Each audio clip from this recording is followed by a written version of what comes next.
Get a little weepy when we talk about suicide. Last year we ended the semester, the year, with a suicide, and this year we've ended with 3. And I think in that meeting after the one, I had spoken about never wanting to be in this position again, and we're in a worse position than we were, I feel. And I do know that our counseling department is doing their best. I've sat down with Mrs. Vargas, her team of social workers and some counselors, and they're doing their best, right?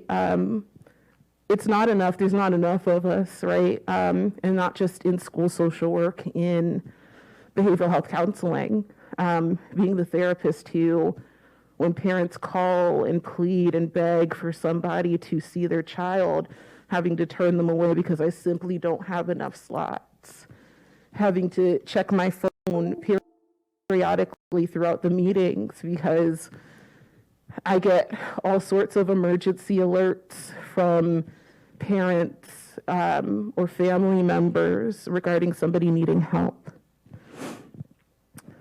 I'm glad to see that we had students here tonight and that we had parents here.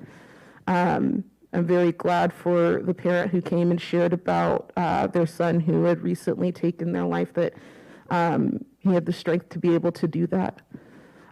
This crowd this year looks a lot different than the crowd that we had last year, though, where that crowd was equating social emotional learning to liberal indoctrination and asking that we not engage in suicide assessments, which are life-saving.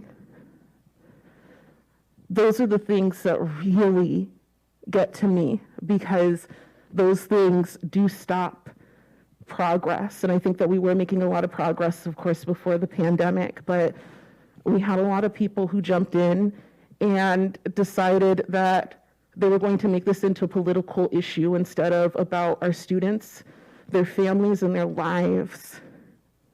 And so I hope that those people who came into the meeting last year heard those students and heard the families who were asking for better.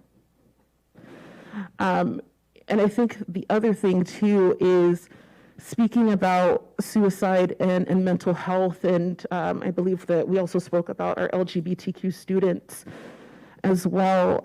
I just think that it is interesting that there is more done, to silence me, but that same energy was not given when we had people who came in and made homophobic and transphobic comments, when we had people who made racist comments, some of them sitting on this dais.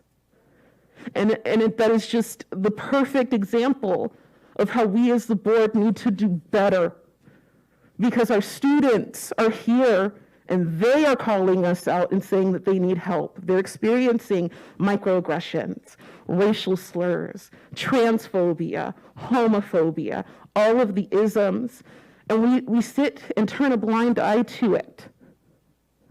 And I hope that we can do better for those students, because the way that I've been treated tonight is a perfect example of what happens when our families come here and they ask for help and we do nothing, or we silence them, or we're too afraid to get in the fight because we're afraid of parents who show up on the other side and try to turn this into a political issue, when it's just parents simply showing up and students simply showing up and fighting for their lives.